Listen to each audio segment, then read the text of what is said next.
All right. Welcome, everyone.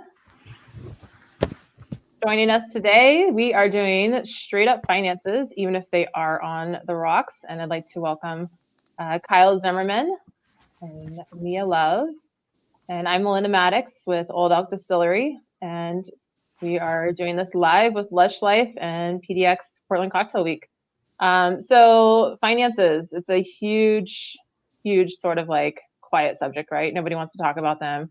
Or if you do, it's, it's only here and there. And it's always kind of clouded in, I don't know, worry and fear and stress. And so these two are going to really help us dig into how to get control of your finances and hopefully give us some tips and tricks for navigating, especially in this 2020 year pandemic. It's been really tough for everyone. We're bringing you straight up finances, even if they are on the rocks by Old Elk Bourbon. We aren't a bargain brand, but we do know how to innovate our business and our whiskey to create something that will bring home the bank. So we thought it was appropriate to bring you a financial health class from these two hospitality experts who have figured out how to navigate the world of finance, so that we can do what we love to do and not go broke doing it. Mia Love, I want to say she's a member of the 800 Club, and she's going to share some tips and tricks on how you and I can get there too. I'm not there, but I'm excited to maybe get there after this. I know it's a journey. She's also knows how to take care of her inner wealth as an energetic Reiki and prana healer. And she's got a passion for crystals, which is really appropriate because Old Elk Distillery is located in Colorado, and we have a passion for crystals too, and healing and sharing what she knows. And then co-presenting, we have Kyle Zimmerman, known as Panda by some of you. And he's a finance nerd and hospitality enthusiast with a heart for hip hop and a sleeve covered in The Simpsons. He's figured out how to not only get those tax breaks, but get paid to travel for work, which is pretty awesome. So thank you, Lush Life and Portland Cocktail Week, for all you do in supporting and educating our hospitality world. Wanted to pour out a little whiskey today. I think appropriate, since it's finances on the rocks, or straight up, I'm going to have a little whiskey straight while these two go over and dig deep. And just a little bit about Old Elk before we get started, since you guys are so kind to give us this format here to introduce ourselves. We are a fairly new and innovative whiskey brand that totally has decided, we're steeped in tradition, even though we are brand new. Our master distiller, Greg Metz, has produced many of the whiskeys that you all are familiar with in his 35 plus years at MGP in Indiana. And about 4 years ago, he came on board with Old Elk Bourbon as our master distiller and is crafting our whiskey solely for us now. We're very lucky. We believe in integrity and hard work and perfection and quality, and those are things that we as bartenders value as well. And I know that we could all use some help with knowing what to do with our finances. So I'm super pumped for today's class. And in the theme of today's class, I'm going to pour out a little Old Elk neat. So without further ado, I'd like to let Kyle and Mia take over. They've got quite a bit of information for us, so psyched to see what they've got. Also want to say you can comment along with questions. We'll take them at the end of the class unless there's something that's like super seems like we should talk about it now. Otherwise, we'll kind of go over everything at the end. And also these two are going to be available for you for your questions after as well too, because not everybody wants to put all their financial stuff out there. So these two are very willing and happy to help, including Mia actually has a business helping people repair her credit, which is also helpful to know. So thank you, Mia, for all that you do, and Kyle. All right, thanks, Mel. I think I'll start and let Mia come in at the end. Again, I'm Kyle Zimmerman. I have a website, shakethebank.com, and I'm also on Instagram at shakethebank and at KZimmermanOfficial. And I think with that, we can go ahead and get to the first slide.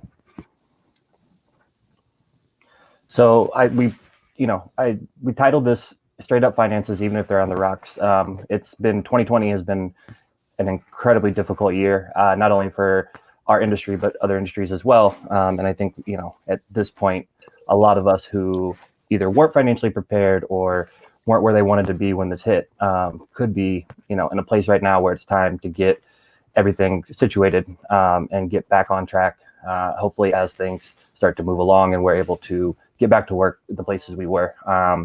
But I think regardless of where you were, always, talking about money or learning more about how to budget or create financial revenue for yourself is always a good thing. But like I said, if this year taught us anything, it's that we all need to be probably a little bit better with our money, even if you already have a good solid base.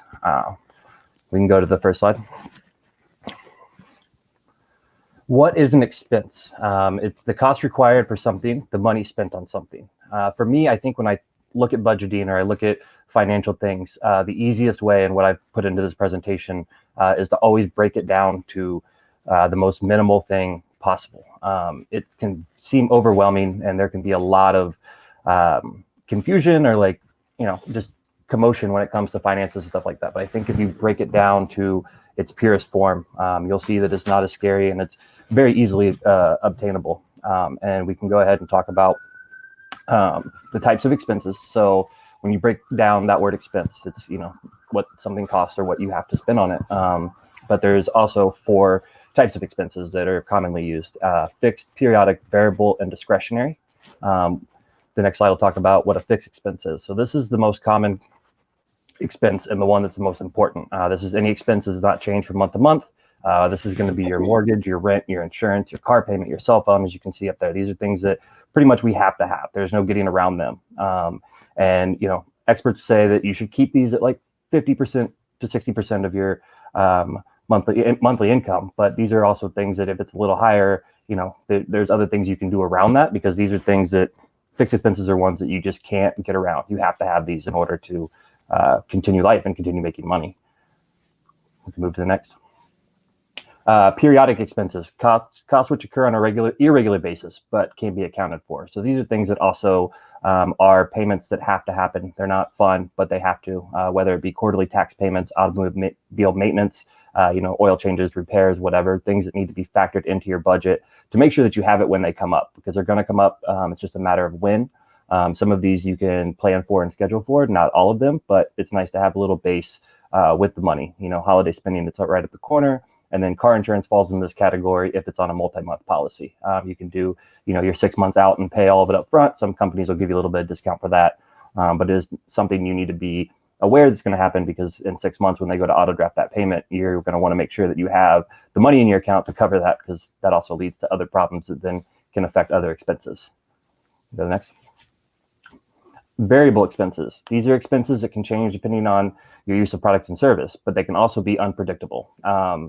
Gasoline, food, electricity, heat, and gas. So it depends on how much you're driving, how much you're eating, what time of year it is, all that kind of stuff. But these are also expenses that can be modified in your budget to know ahead and to plan. I'm going to put gas in my car 2-3 times this month. I'm going to only spend this much money on food. But again, they're expenses that have to happen, but we have a little bit more control over what we're using those for. Next. And then we have discretionary, which I think a lot of us fall into having, or, these are the more fun purchases, but also things that can be cut out when you're getting, your budget on track. These are more luxurious or frivolous. We classify these as wants, not needs. Coffee, leisure activity, traveling. For me, it would be Chipotle. Very famous for my Chipotle addiction. You can go to the next one. All right, basic foundation of a budget. All right, so the budget is not just a collection of numbers, but an expression of our values and inspirations. So I think what you do with your money and how you spend your money, how you save your money, what you plan for your money is a reflection of you. And me and I are both big proponents of that. A healthy mindset is something that helps with, financial productivity. And I think that it goes both ways. The better you are with your money, the better you will feel, but also, the better you feel, the better you'll be with your money. And I think it goes hand in hand, and not only from a personal aspect, but from a money management aspect, that money is not everything, but it does help. And I think that, personal value is far beyond, your monetary value. But I think that, both of those play hand in hand. It can help the other build, and, you can be a better person. Go to the next one. All right, so when we're talking about a budget, like we said, we're going to break it down to its rawest form. It's going to make it a lot easier, a lot less overwhelming. You're not going to be caught up, in the headspace of trying to do different stuff. So what we're going to do is we're going to take the fixed expenses from the slide, the ones we have no control over. And for this example, I use $1,000 a month. I know relatively that's a very low number, but it was just easier for the math, and it's easier to see it on the screen broken down into these formulas. So if you're If you're at $1,000 a month, that means that's $12,000 per year that you spend on things that you have to have and concrete things that we can't live without. But if you go back the other way, the $12,000 for 52 weeks is only $230.76 a week. So at $230.76 a week, if you're working 4 shifts, you only need to bring in $57.69 to cover your cost. So when you go and you look at your budget and you set it down and you figure out your fixed expenses, using this formula will give you, more peace of mind that maybe it's not as overwhelming as you think. Because when you look up, you get to that $12,000 number, all of a sudden, you're like, well, it seems like a lot of money, because we're in an industry where there's a lot of cash and we don't know what we're going to make from shift to shift or do, those kind of things. So being unpredictable, breaking it down to know what you have to make regardless, just gives you a little bit more comfort, a little bit more breathing room. Go to the next one.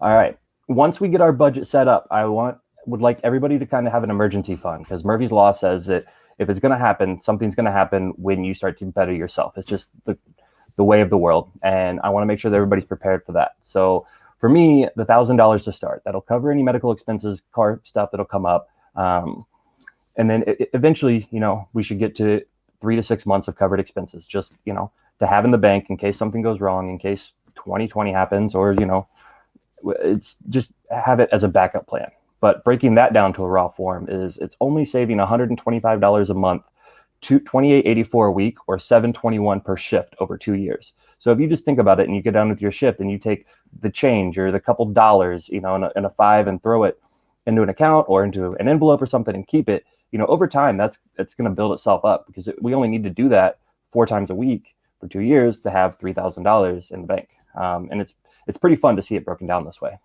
I can go to the next one.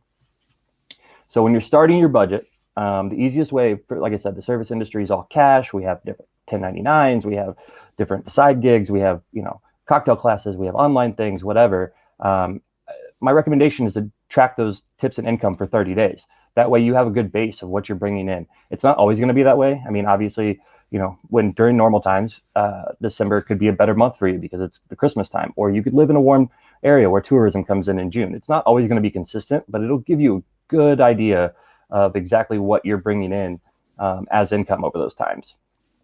As you're getting that together, do things for yourself. Check subscriptions and automated payments. Maybe you're paying for something that's being auto-drafted every month that you had no idea. And that $7 from the slide before could just be taken out of the subscription and placed on another side. You didn't tend to miss it when it was coming out and you didn't know about it. So you're definitely not going to miss it if you're putting it into a savings account.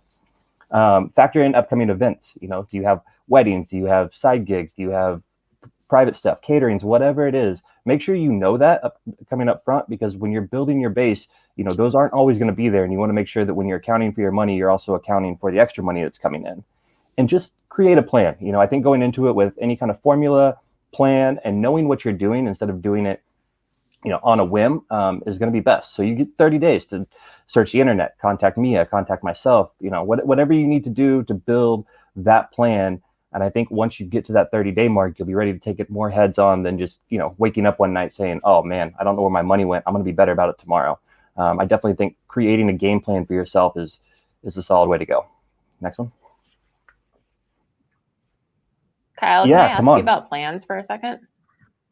So I am a person who has had a hard time budgeting all my life. And so I know that I've been drawn to different plans at different times. And do you think is there like a formula or like an average of how many times it takes, quitting smoking or something like that? It takes so many times trying before you actually... I don't think that there's a formula or a time length. I think for me, it's, there's a couple factors into that. I think you have to be really aggressive and upset with yourself, of financial decisions. And one day you just can flip that switch and you can, start creating a game plan, be better with money and that kind of stuff. Other things, I am a proponent that you build into your budget more fun and leisure activities. But as long as you create that plan, and you could still do that. I want to go on vacation next year and build that in there, but it'll give you a better idea in your own head that this is not the end. I don't have to be frugal and skip these activities forever. I have this at the end of the rainbow. It gives you something to look forward to, because let's be honest, saving money kind of sucks. It's not the funnest thing in the world, but it is a necessity, and it gives you, a better chance out in the world. But like I said, I am a big proponent of treating yourself and making sure that you have some fun along the way, because otherwise you're going to get burned out. It's like with anything. You're going to overwork. You're going to pick up a second job to start paying bills. But if you have something at the end of that line that you know you can achieve, then it's going to be a lot more fun than being like, man, how many times do I have to work 3 doubles in 6 days a week? And I'm just tired of this, and this is no fun. So yeah, I mean, I think one of the best ways to do it is just make sure that you have one of those fun plans at the end that, you know, you might have done spur of the moment before.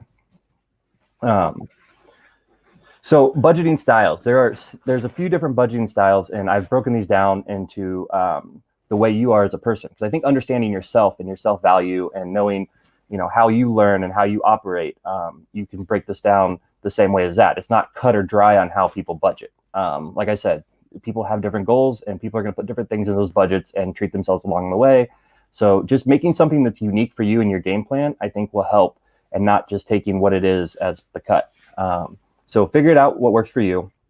Evaluate yourself and your spending habits. Like I said, there may be things that are coming out of your account that you don't know about. You may be going out to eat a couple times a week, and you don't really need to do that. You're doing that as more to be with your friends. But you can go and still be with your friends and just not run up the tabs that you did before.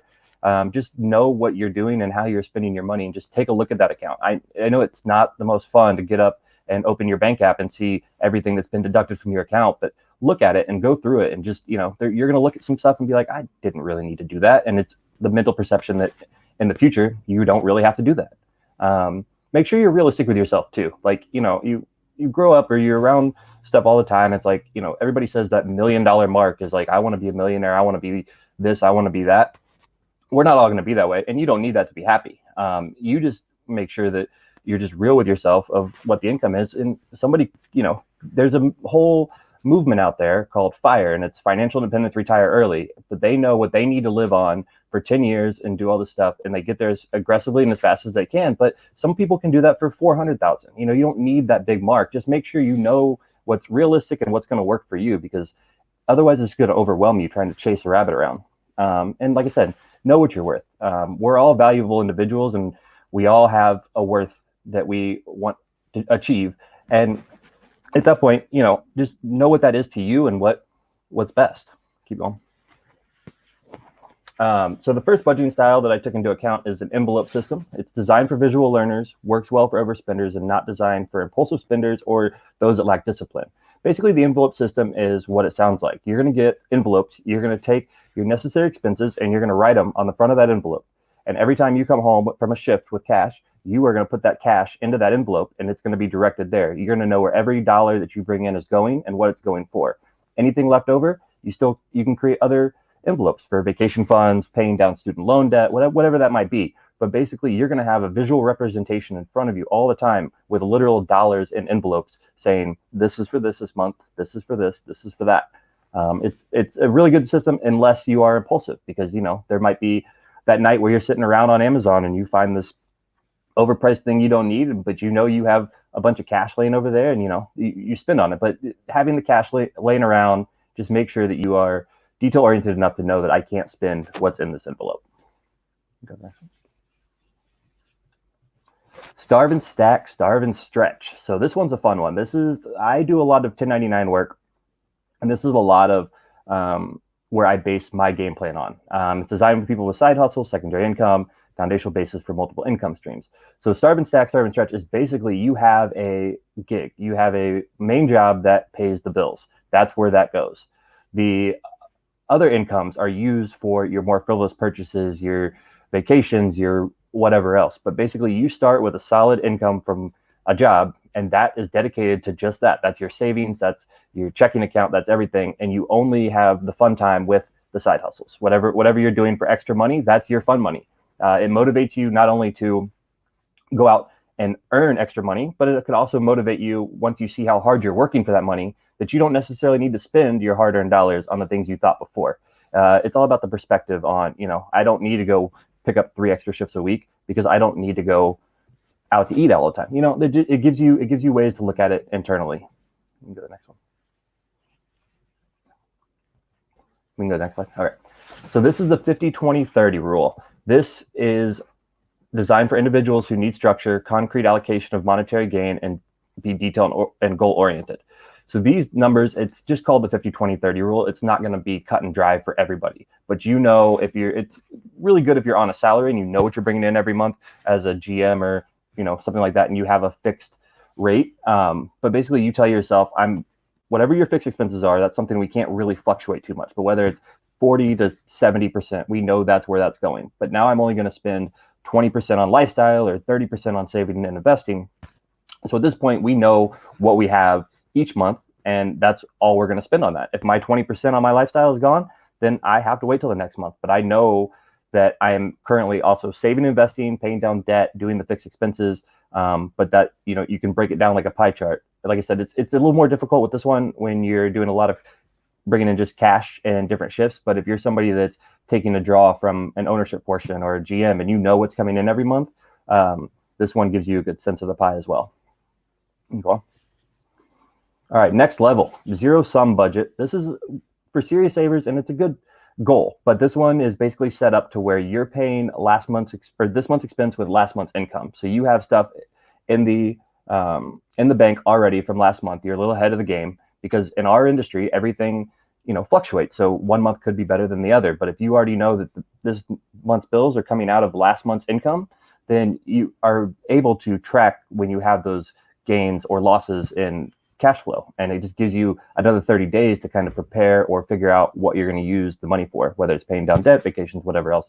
It gives you a look ahead and also a sense of cushion to know that you already have the bills paid for the month.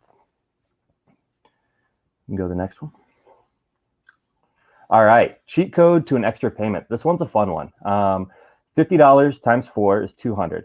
200 times 12 is $2,400. If you can look at your budget and figure out where you can cut things out, whether it's going to dinner with friends, whether it's buying that extra round, whether it's a couple cups of coffee at Starbucks, it adds up over. If you could just take $50 a week off your Netflix subscription or whatever else, if you do that for a month, it's $200, then $24, and then you have an extra $2,400 at the end of the year. That's a down payment on a car. That's paying down debt. That's doing anything you want. But it all comes back to the mind frame of just having an idea of, I don't need to spend on this. Because I think once you get in the habit of understanding that there are things that you buy on the day-to-day or a week-to-week basis that aren't necessary. There's a good quote out there that says, buying things you can't afford to impress people you don't even like. I love that quote a lot, but it's, it just gives you that more healthy mind frame of, I can cut these expenses and I can put $2,400 a year towards whatever I want. It's a pretty nice vacation. And I think at this portion, we're going to move over to Mia, and she's going to lead into some credit. Hello. I'm making an adjustment right now that I just realized I could do, so I apologize. It's going to be a bit awkward. Like we talked about your finances being on the rocks for the first time today. My Wi-Fi is on the rocks. So we're moving in the space. And one of the things that I know Josh is going to give me crap about is that had I had my phone updated, I would have been able to switch to another platform a lot easier. So that's something that I'll work on after this. And definitely appreciate this lovely bottle of Old Elk that I'm going to have right here. And I'm definitely going to have some of that while I call Cox Cable and give them a piece of my mind after this. But I'm going to have it straight up. But right now I want to talk to you about credit. So let's talk about what is credit. I know Leo told me to be very still, so hopefully you guys can hear me. Credit is really simple, and people make it a lot more complicated than it actually is. But it really is just the ability of a consumer to obtain goods and services before the actual payment based on the trust that you're going to pay them back. It's basically like a creditor loaning you money, giving you something in advance, and then you pay them back over time. Next slide, please. So there are 170 actual credit reporting agencies. There are 50 that a lot of people talk about, but the top 3 that you're going to be judged on, and this is like your financial heartbeat, the top 3 that you're going to be judged on is Equifax, Experian, and TransUnion. Next slide, please. So what is FICO? People hear about the FICO score all the time, and they're like, what is that? And what does that mean? It's the Fair Isaac Corporation. That's all that it is. This is the largest and best known of several companies. You guys, it's a software package. That's all it is. People make it seem so mystifying and like there's this big thing behind it. It is a software package that spits out a number that tells people your grade on credit. That's all it is. Next slide, please. So let's talk about the state of America's economy. I'm going to go through some of these, and I'm going to switch gears a little bit with some new information that I actually just discovered today. So there are 43 million people in the United States, at least, with a credit score of 599 or less. Now, listen, that was as of March of 2019. So we know that with this pandemic environment, that number has skyrocketed, right? There are so many more people that have gotten either their jobs were ended or they were replaced by technology, or they were furloughed and they were not able to take care of their bills. So that number skyrocketed. So if you are in that place, don't feel like you're alone, because there are at least 43 million people that are in that same boat. And then nearly half of Americans don't know their credit score. Now, let's be honest, a lot of reasons why people don't know it is because they don't want to know it. When my credit score sucked and people said, "What's your credit score?" my answer was like that emoji. I don't know, but it was because I didn't want to know. I was scared to know. I knew it was horrible, so I just avoided it like the plague.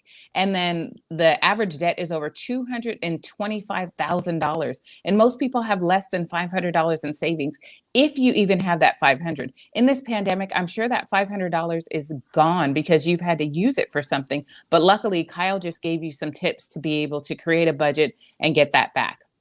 Now, 49% of people have no retirement. And another statistic that I just found out is that 46% of baby boomers have less than $10,000 saved for retirement. So when you go to Walmart, Sam's Club, Target, Costco, and you see people that are older, like that should be in the sunset of their lives, playing golf or hanging out with Kyle at Chipotle or doing something like that, you're like, why are they still working? They must really just want to stay active. That's not it. They're still working because they have less than $10,000 saved for retirement. So they're forced to stay in the workforce, right? And then 65% have no will, 82% have no trust, and 70% have no power of attorney. Now that's scary. We see this happen a lot. We see it happen with celebrities. Nipsey Hussle, Chadwick Boseman, Aretha Franklin, like all these people died, Paul Walker, they died with no will and trust and medical power of attorney. So that catapulted their estate into probate. And so their families are sitting here trying to figure out what they need to do, fighting over money, because that happens right away when somebody passes. So we need to make sure that we're taking care of these things. And then there's over $58 billion in unclaimed life insurance. So the people that do have it, that money's sitting there. And if you don't let your family know about these policies and you don't talk to your beneficiaries about them, then it's just sitting there unclaimed. And no one's going to call you and say, "Hey, guess what, Kyle? Uncle such and such left you $2 million. They're never going to tell you. It's going to hit the bottom line of their government and go to something that we probably didn't want it to go to. And then every 2 seconds, an identity is stolen. I wasn't frozen. That was 2 seconds. So that's how quickly an identity is stolen. Another thing that I want to just share before we pop into this, how your credit score is calculated, is that $1.57 trillion in credit card debt. That's what people are drowning in right now. And again, that number is going up every single day. So we want to make sure that we're telling you how your credit score is calculated so that you don't have to worry about that. Ready for the next slide? Okay. Let's just break this down. How your credit score is calculated. You say you go to buy a car, you go to buy a house, you go to buy anything like that. They tell you what your credit score is, but nobody sits there and tells you how your credit score is calculated. So I want to explain this to you. The biggest piece of this pie, or apple, if you're trying to be healthy right now, is 35%. That's your payment history. That's on-time payments versus delinquent payments in the last year to year and a half. So listen, if you have a car payment that's due at the same time that your rent is due, or a credit card that's due at that same time, and you're having trouble making that payment, please reach out to that financial institution and move the payment date. It doesn't have to be the date that you originally got. You have the power to change those. You want to make sure that you're making that payment before the due date. And in fact, if you can, before the statement closing date. And then the next is 30%, and that's the capacity and amount owed. So I'm going to give you an example. Say, for example, this is a credit card. I know it's not, but let's pretend that this is not my debit card. Okay, credit card. I don't mind putting my number on the screen because I have identity theft protection. So, and I know no one on here is worried about that, right? So listen, say I have $1,000 limit on this card.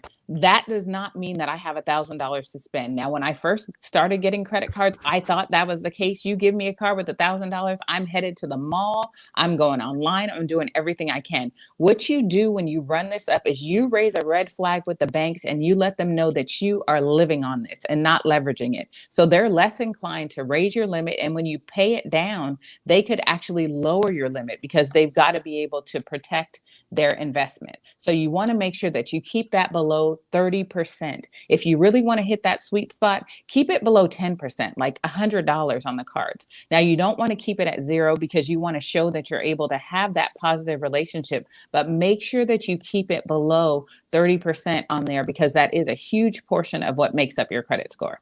And then Can the I pop- length of Can I pop in for half a second, Mia? Yeah, Also, when the credit cards, it's a very predatory thing with the welcome offers. So, you have to meet this minimum spend and you get X amount of points on that.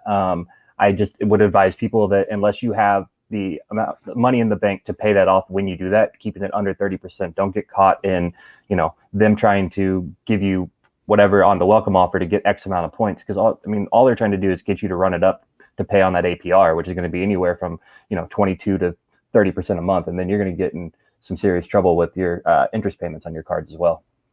Absolutely, man. Those interest payments really, really take people to the ringer. So I'm glad that you shared that information. Thanks, Kyle. Mm-hmm. And then the next piece is the length of your credit history. So say, for example, I get people all the time saying, I wish my student loans would disappear. Well, you don't want your student loan to disappear, because if you had that student loan, if you went to school way back when I went to school, you want to make sure that you show that length of credit. That is a good portion, 15% of your credit history. So those old accounts, you don't want to close those, because that shows that you've been able to enter into longstanding relationships with creditors. Now, there are ways that say you fell behind and you had late payments or something like that. There are ways to make those report as paid as agreed, and I can certainly help you with that, but you don't want to get rid of those. You don't want to pay off something and close it, especially if it's an account that you don't use and it's like a store that you never go in, but you happen to have a card with them. Don't close that account, because the credit bureau can't tell whether it was closed by you as the consumer or whether it was closed by the credit grantor. You'll get a ding on your credit and your score can actually drop. So you definitely don't want to do that. And then the next is 10%, and that's new credit. That's new credit inquiries. So if you are in the market to go buy a car or something like that, you want to make sure that you know what you're looking for and what your credit score is before you get there, because you don't want to have your credit run a bunch of times and rack up a bunch of inquiries. Now, I want to clarify this. If you go to the car lot and they run your credit 5 times and they don't tell you what the interest rate is on that, then you would be considered what's called an unsophisticated consumer in that. So you won't get a ding for each time they run it at the dealership. But if they extend an offer to you and say, for example, Wells Fargo Dealer Services is going to buy your loan, and you agree to that, and then you find out that your credit union has a lower interest rate, and then you go back and say, now I want them to do it, you are going to get 2 inquiries for that, because they revealed the interest rate to you. So I want to make sure people are clear on that, because there was a little bit of confusion for a lot of folks. If you go to the mall and you are getting instant credits in all the different stores, and they're giving you the credit card application to fill out, each time you do that, they're revealing the interest rate to you. So you are going to get an inquiry for each one of those. But if you're sitting in the car dealership and they try to shop your loan multiple times, you're not going to get a hit for each one of those. So just make sure that if they tell you the interest rate, you're going to get an inquiry for that. So you want to make sure 1 to 2 inquiries in a year to a year and a half is okay. But if you're getting more than that, it actually looks like you're desperate for credit, especially if you're going for those high interest credit card loans. So you're going to want to do what's called a multiple inquiry removal letter and get those inquiries taken off, because they can hurt your score. And then the types of credit. This is your credit mix. This is 10% of your score. So what that is like a secured loan or unsecured loan. So a credit card, you want to have a car payment on there, you want to have a mortgage or something like that, just to show the credit bureaus that, again, you can enter into different types of relationships with creditors. So that credit mix is important as well. Next slide, please. Now, let's talk about some myths about credit. This is interactive. So Mel and Kyle, since you're here, you guys are going to be the ones to go back and forth with me about these. So myth number 1, credit agencies are empowered with some kind of government authorities. Yes or no? No. I'm not sure. They're actually not. They have no legal authority at all. It's actually, they're private companies that are in the business of buying and selling credit information. In fact, one of the credit bureaus is owned by Goldman Sachs Bank. And a lot of people don't know that. They think that this is some government agency that can actually do something to you, and they can't. So, obviously they can hurt you as far as your ability to purchase things, but they are not government agencies. Mia, does this go into, when they swap debt? Like, one agency buys the debt from somebody else, and then you can negotiate on that because they're technically buying it for like pennies on the dollar for what you actually owe, right? At that point. That's exactly right. They are buying it for pennies on the dollar. So say you have an old cell phone bill that's $400, and we have Zimmerman and Love credit collection agency, right? We could buy that for $20 and try to pressure Mel into paying us $200. If you pay us $200, we're winning because we only paid $20. That's all that it is. Because the company that put it on your credit report is already figuring they're not going to get the money anyway, so they'll take it. They'll sell it to an agency for whatever they can get for it at that point, and then their whole job is to get you to pay more to pay it off. Definitely, because they've already charged it off. Like you said, they charged it off, and they have a huge, line item in their budget for charged off debt. And I'm sure that's gone up now because of what, the current situation that we're in. Right. So how do you negotiate that? Is there like a cap or? There's generally not a cap. Okay, so it starts with just opening the mail to make sure that you don't get to the point of collections, right? So you want to negotiate with the original creditor right away. But if it does go to a collection agency, what you've got to know is that those creditors don't even have to report it to the credit bureaus. Right. They do it just for what Kyle and I talked about, the hopes that they'll make $1 or $2 by selling it, and that the collection agencies will make $1 or $2 by forcing you to pay it. So there are specific disputes that you can use under the Fair Credit Reporting Act, and I'll talk about that in a minute, that will help you be able to get those things taken off of your credit report and actually negotiate those. And also, to jump in, if you do end up negotiating an old debt with a collection agency, before you give them any money, they need to give you in writing that it's going to be removed from your credit report. You can negotiate all you want, and they can say whatever they want over the phone to you, and then you can go back and look, and then you have to find somebody to help get it off your credit report. My recommendation would be, once you negotiate that down, before you give them money, make sure they send you in writing that they are going to put that against your credit report. So definitely. Okay, that's I can hold off to the end, but I feel I was in a situation like that recently, and felt the pressure just to like pay it, and I've had them say like, well, we can't send that to you, or like we have to. If you want this cost, then we have to, if you want this benefit, we have to settle it today, kind of thing. My response to that would have been that I can't send you any money, because at this point it's already hit your credit score. It's not going to ding it even more for being in collections. And so like, if they can't send you in writing saying they're going to take it off your report, then I'm sorry, I can't send you any more money. I mean, the damage has already been done at that point once you're in collections at all. And so, yeah, if you can't give me your word on something, then, it can just sit there. That's fine.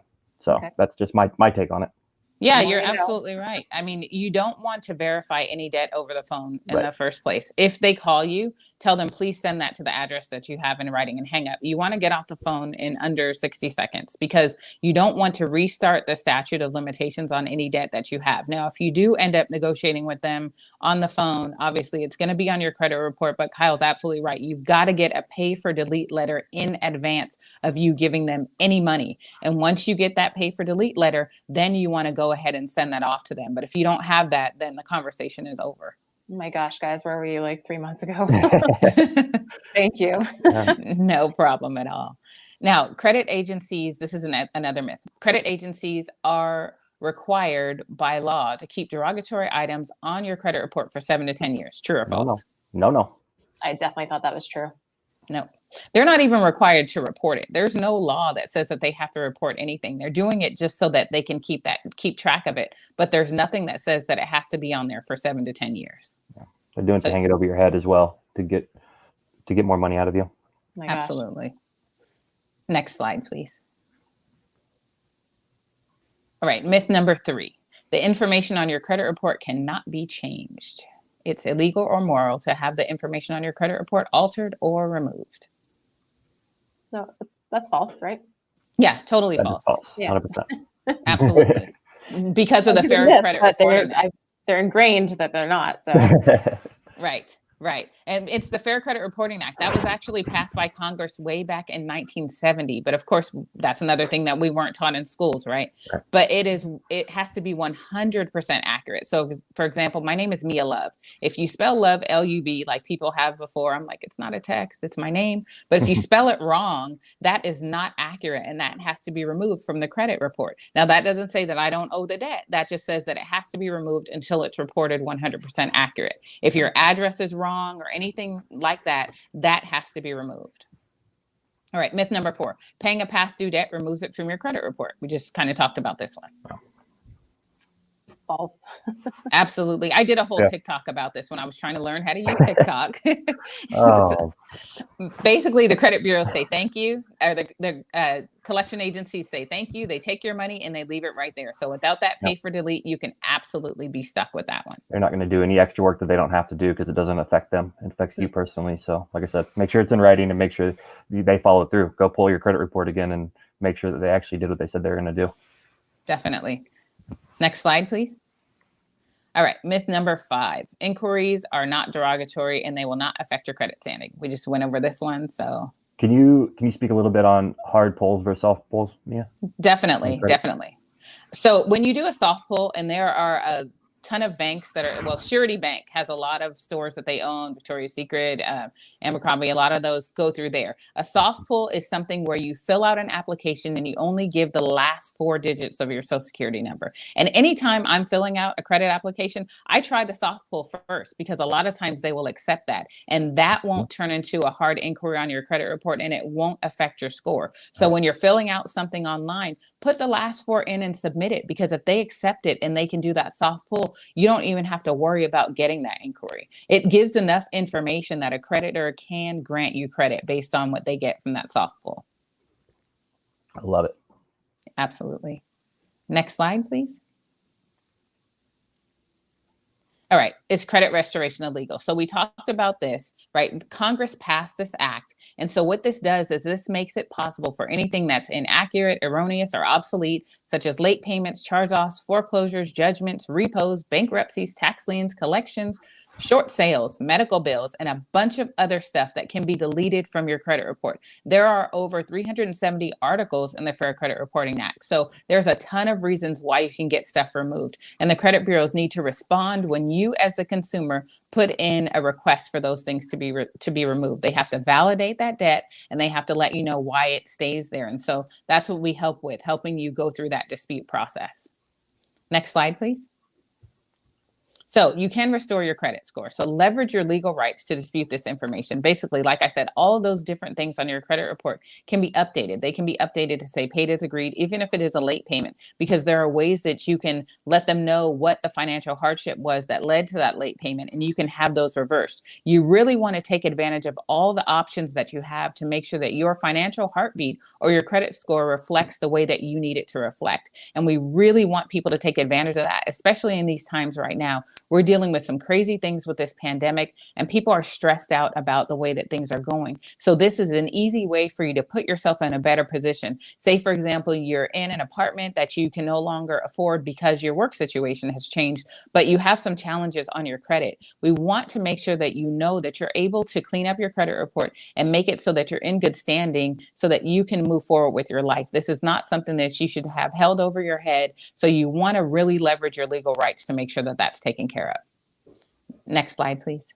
So building credit. Listen, there are a ton of ways for you to be able to build credit. And I'm just going to kind of speak free form on this one. You want to make sure that you check your credit score. You've got to open the mail. You don't get dinged for checking your own credit score. So you can actually go, because of the pandemic, and this lasts at least through the end of the year, annualcreditreport.com. You can check your credit score once a week on annualcreditreport.com. I know it's an oxymoron because the name is annual, but they made this possible because of the pandemic that we're in. So make sure that you're doing that. Check your credit score. There's also a tool called Smart Credit that allows you to check your credit score, and it sends alerts to your phone. And, you know, we're going to be around to answer questions about that kind of stuff. But set up payment reminders. When those bills are due, put those reminders in your phone so that you don't forget, because the last thing that you want is to have your credit score drop. 60-day late payment can affect you the same as a bankruptcy. So you want to make sure that you don't have stuff like that hit you. And then if you're using automatic bill payment, just make sure that the money's there. Make sure you have overdraft protection in case you forget and you need to run to the bank after a shift and put some of that money that Kyle just told you how to save into the bank. But you want to make sure that you're making sure those are paid on time. And then secured cards are a great way to help you build your credit. They report to all 3 credit bureaus the same way that an unsecured card would. So you want to make sure that you take advantage of those. Now, don't get a predatory one. There's a lot of them that have extremely high interest rates. So we can certainly put you in touch with some, but you gotta make sure that when you put your money in, it's not eaten up by the interest rate as soon as you get that secured card. There are some that are as low as 9%, but there are also some that are as high as 27%. That company, What's in Your Wallet, theirs is 19%. So make sure that you're not getting one that is a very, very high interest rate. And Discover Card has a huge path to this. I'm telling you, one day they're going to give me a check because I talk about them all the time. But if you get an unsecured card with them and you pay that successfully and keep it under 30% after a year, they will not only send you your money back with interest, but they'll also offer you an unsecured card. And Discover is a great card because they have cashback bonuses. If you're an Amazon shopper like I am, then you also can get special perks on that just for using your Discover card on Amazon. So make sure you take advantage of those as well. And then you're going to want to get a credit builder loan. This is called a self-lender. So you're basically lending yourself money. So with that extra money that Kyle told you about that you're saving, so you have that $3,000, over that time, you can put that in a self-lender loan, and then you're paying yourself back your own money, but it's reporting to the credit bureaus like you borrowed it from a creditor. So that's a good way to be able to build your credit as well. And make sure that that you're paying off your debt rather than moving it around. You don't want to shift one balance from one place to the next. You want to make sure that you pay it down and you keep those cards under 10 to 30%. Now, if you miss any payments, you want to make sure that you get current and stay current. Use those budgeting tools, use Mint, use all that stuff that Kyle just told you about, just to make sure that you're staying current on those loans. And then you've got to be patient. It took a while for all of us to get in this position when you're in a position of lower credit scores. So it's going to take a little while to get out of that. Now, the credit bureaus need to respond to you within a fair amount of time, but I do have people that are like, all right, it's been 30 days. Why hasn't my credit score changed? I need a little bit of patience because it's not magic, but we are working on your behalf, and we want to make sure that you get good results that are going to stick. You don't want us to do something very quickly that's not going to last. So we want to make sure that the I's are dotted and the T's are crossed so that you can absolutely get the credit that you deserve. Next slide. So now we're just going to talk about some resources. Financial institutions. You want to make sure that you are picking the right banks. You want to deal with credit unions as opposed to large banks. I know I just showed you Bank of America, and I have this because I needed them to do something for a specific thing for me, right? But you want to make sure that you're picking the right banks. You don't want to go into Bank of America if you're just rebuilding and ask them for a loan. You want to deal with a credit union or a community bank. Community banks have ways for you to be able to get things that you normally wouldn't be able to get because they are building and investing in the community. And most of them have it in the title. So it's easy to figure out which ones are community banks, right? It'll say like Las Vegas Community Bank or Lone Star Community Bank or credit unions. And a lot of people think that credit unions are only for government workers or things like that. Usually by living in a certain geographical area, you can join that credit union. So check into that as well. And then interest rates, super, super, super, super incredibly important. You've got to make sure that you know what you're getting into. And so say, for example, you have a student loan and those interest rates are on there. You want to make sure that you're at least paying the interest each month because you don't want to have that interest that calculates daily run up on you. Same thing with credit cards, making sure you're making that payment before that statement closing date is going to knock out that interest, especially if you have one that has a higher interest rate. Now, a lot of people will say, oh, I'm going to go get a car and my credit's not great, so I'm going to go to a second chance lender. Listen, those are the ones that are going to have those high interest rates, and you're going to be paying, like, say your car is $11,000 and it's a base model with no air conditioner, crank down windows. When you look at that total of payments, you're going to end up paying $31,000 for that Yugo or that Yaris. And nothing against those, because I think you have one of those, Kyle. So, I used to, yes, yeah. Okay, awesome. So it's a good gas saver, but that's been my example for a while. And then when I realized that Kyle had one, I was like, maybe I should change that.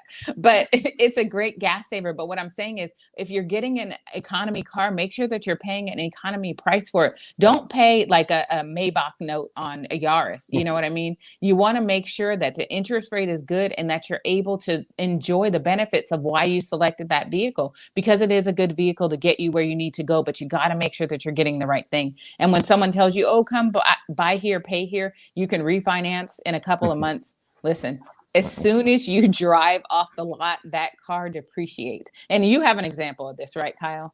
Yeah, so it's like one of my first jobs was a porter in a body shop. And basically the joke around the shop, I would detail the cars after they came out of the body shop, but the joke around, it was attached to a dealership. And basically if you were to drive off the lot and go back down to McDonald's and come back onto the lot, their asking price to buy your car back would have been 40% of what 40% off of what you just paid for it, because basically it's already a used vehicle at that point, and it's one of the biggest appreciating assets that you could ever have. It's insanity. The new car market is it's very tough. Yeah, definitely. So that beware of that on-site financing. And like I said, refinancing is a myth. Next slide, please. So we talked about secured credit cards. Just make sure that when you're doing the secured credit cards that your deposit is just that. You're continuing to pay the balance on the card just like you would a normal credit card. Some people say, oh, it's my money, so I don't have to pay it back on time. You absolutely do, because the benefit of that is that it's reporting to the credit bureaus. So you want to make sure that you're making those payments on time. Next slide, please. So self-lending, like I said, borrowing from yourself, reporting to all three of the major credit bureaus. A lot of people do stuff like this around Christmas time or leading up to Christmas time. They'll put that loan out there to make sure that you're able to pay that back and start moving your credit score up faster by using self-lenders when you may not be able to get a loan from a traditional bank. And then next slide, we want to go into some resources for you. So Acorns, and Kyle, do you want to explain these, because you're so I can go. So Acorn is it's a roundup site. So basically you are putting them connected with your bank, and every time you spend $8.12, it's going to round it up to the next dollar. So your bank account's going to show $9. Well, it's going to take that 88 cents and it's going to put it into an investment account for you online. It's an easy way to put a little safety net around, your savings, because you'll have that money in a separate account that it takes 3 days to get out, and you can't touch it while it's making you money. And also, I like it because if you're looking at your financial statement and you're trying to budget, having those whole numbers, honestly makes it a little bit easier. You're not having to mess with the change. The next one is Mint. Mint is for budgeting. Mint will show you a pie chart of an allocate as connected to your cards on what you're spending money on. So it'll say you spent 33% of your money on this month, on food, on entertainment, or whatever. It breaks your spending down into a pie chart, and it connects to your bank. It's safe and all that. They even have Mint even shows like your credit report and stuff like that, and you can do some credit stuff on there as well. NerdWallet is a good tool for budgeting. They have a lot of really unique articles that are more based around your non-conventional budgeting styles. So you're not out there with people that are on fixed incomes, and it's easy to look at their budgets. This one is more unconventional, and it actually talks a little bit about the service industry. Another good one is the Mad Scientist. He's a really unique blogger as well about money, and he's pretty down to earth about fluctuating income situations, and he's a really good resource. Definitely. And then, like we talked about smart credit, you want to make sure that that's just one of the monitoring systems that you can use. The reason why I like smart credit is because it updates twice a month. So that's a way that you can monitor your credit score. It sends you alerts straight to your phone, with stuff that's going on with your credit. And then it shows you the potential for you to be able to increase your credit score. It'll tell you exactly what you need to do to get to the score that you're looking for. And then these are just the phone numbers to the credit bureaus. Now, right now, things are moving a little bit slower because of COVID. The mail is not coming in as fast. If you do need to reach out to one of these folks to ask a question, that's a good thing to do. But I would advise you to get the majority of things in writing, right? Even if you talk to the credit bureaus, have them send whatever you talk about with them in writing. Calling the credit bureaus is different than calling a creditor. When you're talking to the credit bureaus, you're talking about your specific file. So it's fine to go through that with them. But talking to creditors, you want to absolutely do that in writing, because you want to make sure that you don't restart the statute on that debt. And you want to make sure that, like we talked about, you get those pay for delete letters. This is really helpful information, guys. That's crazy to me. So if they keep you on the phone for longer than 60 seconds, they have the right to restart that loan or that debt, basicly. Yeah, they can re-report it. Yeah, that's frightening. Statute of limitations. I need a stopwatch next to me next time I'm on a call. You just take an air horn and blow it in their phone at 60 seconds. Payback. All right. Are these resources, are a lot of these free or? Yeah, I think all of them have a free aspect to them. I think Mint, you can do a paid subscription, and maybe on NerdWallet as well, but most of them have a free application on them for sure. 100%. Absolutely. And we do have some questions. Is Boost up from Experian or Self Good? Was one of the questions that came in. I'm not a fan of Experian Boost. And the reason why is because with that Experian Boost, what they do is they take an average of what you should be paying. And it's almost like just moving stuff around. What they'll do is they'll move your debt from one place to the next and then tell you to pay here. And it will help one thing, but it can hurt something else. So I personally am not a fan of Experian Boost. Anytime the credit bureaus want to do something to help me, sometimes I'm a little bit leery of that. So I would say stack your resources on your own. Like you remember when one of the credit bureaus got hacked a while back and they're like, we'll insure you and help you fix it. I'm not going to go give a bullet to the person that shot me. I want to make sure that, I'm doing the work on my own. So I'm not a huge fan of that one. Okay. And is that like similar to like a round robin approach to paying your bills? Definitely. Do you guys have any thoughts on that strategy? Kyle, not really. Like I said, I think it should be unique to yourself and what works for you. I mean, if it works and you're making progress, that's all that really matters. I mean, you can design anything around yourself. You can take different stuff. There's like the debt avalanche versus the debt snowball when you're trying to get out of debt. One of them, it says pay your highest balances first. The other one says pay your highest interest rate first. But I think as long as you have motivation to get it done and as long as it works for you as a person, I don't fault anything out there that's not predatory and that's helpful for individuals. Awesome. If it works, it works. Kyle, I was wondering, you definitely have like some side hustles going on. Is there any like tax advice for people doing similar things? I think the best tax advice on the 1099, a couple things. One is to always make sure that you are taking out the interest on that the tax penalty on that, because you're going to pay taxes on that at the end of the year. And so I would set aside 15%, 20% of that in an account, maybe a little higher if you want, because then when you go pay your taxes, whether it's quarterly at the end of the year, there might be a little bit left in that account. But I think where people get in trouble on 1099s is not taking the taxes out and then not understanding, obviously I'm not a licensed tax professional, but there are a lot of unique availabilities of writing things off and calling things, what they are that you need for work necessities, because you're on a contract basis. And so you need these things to be able to get to work. And there's a lot of write-offs and they change every year. The tax code changes all the time. So if people want to, reach out here and there, I can help with that more, but I don't want to speak on it too much only because I don't want to give anybody advice it's going to get me sued at some point. You know what I mean? Yeah. But you both are available for 100%, always. Sessions and advice. And that's one of the things is your side hustle. So but a good one that's helping us.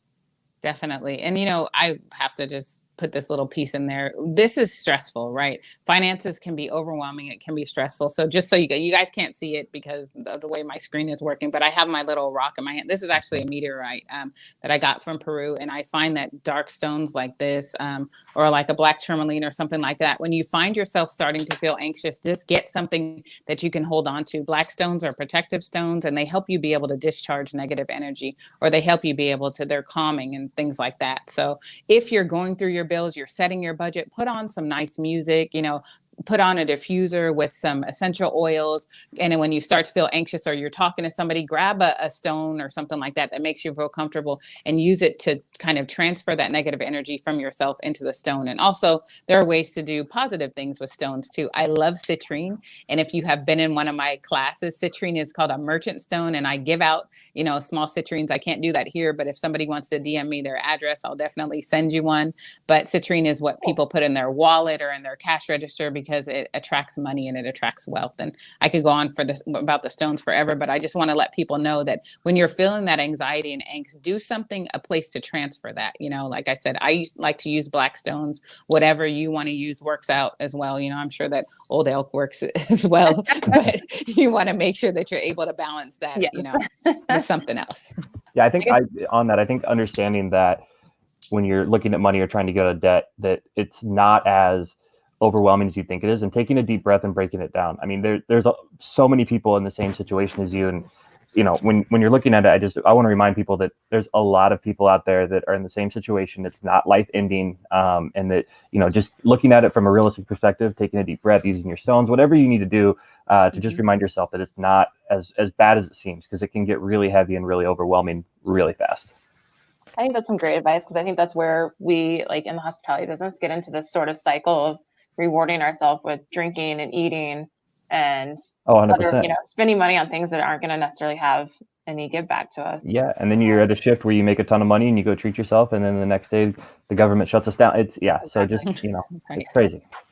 Definitely. Brittany Clark has a question. She says, "How do you guys feel about the saying work for 500 or less or 699 and up?" I'm not sure. I totally not understand familiar. that question. Yeah, I'm not familiar with that saying. I'm not sure. I haven't heard that. Maybe if Yeah. you could say a little bit more. Yeah, Brittany, are you Work for asking like as a personal limit when you're doing a job for somebody on a 1099? Can you elaborate a little bit for us? If she's speaking on the 1099 aspect, then the 500 and down is you don't have to pay the taxes on that at the end of the year. So if you make more than 500, so if that's what she's speaking on, then yeah, it changes year to year. But last year it was if they pay you under $500, then you still have to put the 1099 into the tax preparation, but they're not going to charge you. They're going to charge you taxes on it. So, but if you work for the same company several times and it's a few of those, then obviously you will. But at one time under $500, you're not tax liable. And that's not cumulative throughout the year, as far as That's like I said, if it's the same company over and over again, you can get into that situation where it adds up to over the $500. But if that's what she was speaking to, then one gig under 500, and I think probably the 699 portion of that meant that it's easier to pay the taxes on what you're going to get taxed on because you give yourself a $200 difference on that. So that may be what she's speaking on. Because if you get the 501, then you're paying taxes on it, and it's going to bring that down. So okay, yeah, she says for a gig, so 1099. Yeah, cool. That's a helpful tip, actually. I think, do we have other questions? Let's see. And again, this is like stressful stuff, right? Talking about money. So anybody watching right now, you can definitely reach out to Kyle Zimmerman. We're going to put up his information for getting a hold of him, and Mia Love. So K Zimmerman official. And Shake the Bank Finance. That's Instagram. That's the website, and it's got that has a fill-in form as well. So if anybody wants to get a hold of me, even if it's anonymous, go in there and fill out that form. It goes directly to my email. Awesome. Yeah. We've got Mia at Original Mia Love, at Mia Love, Real Freedom with Love. I love it. Guys, this has been super helpful. Is there anything else that you're wanting to expand on, or further resources that we should look to besides you guys? Just be kind to yourself. Know that there's a shift going on. People have gone through a lot of stressful stuff, and don't beat yourself up about it. Don't take your bills into your bedroom. Like, that's just something that I tell people all the time, because you don't want to have that negative association with it. Your room is supposed to be a place of rest. Put them somewhere where when you're sitting down, when you have your old elk, they're ready, or even if you have a cup of tea with old elk, and then start opening them in a calm environment, because you don't want to bring that energy. You don't want to bring that stress into somewhere else, and so there's a lot of ways that you can make it not feel like the world is coming down on you. Agreed. Mia, Kyle, you guys have done such a great job of breaking this down for us, putting some positive spin on, really scary things, and also sharing resources. So thank you very much. I love the idea of the envelopes. I think that's something that is very tactile. Right. So just giving us those different strategies, Kyle, is awesome. And Mia, you're so right. Figuring out how to take care of ourselves first. And by doing that, number one is getting our finances in order. So thank you. Thanks for your time today. Thank you to Old Elk. Thank you for putting us on this platform and believing in us as well. We appreciate you guys. We really appreciate the opportunity. We really appreciate it. To have you guys on, and Lush Life. Thank you. Yeah, thank you, Lush Life. Cocktail Week. Anybody watching, if you want to check back on something or go over, if there's a part of the segment where you had questions, this will be on facebook.com on the Portland Cocktail Week page, as well as on Instagram and YouTube as well too. So you know where to find us, and we hope to see all of you in the near future in real life. I can't wait to actually shake your hands, give you hugs. I'm excited for it. Absolutely. Right. Have an amazing holiday season and a wonderful new year. Thanks. Cheers, everyone. Bye-bye. Bye.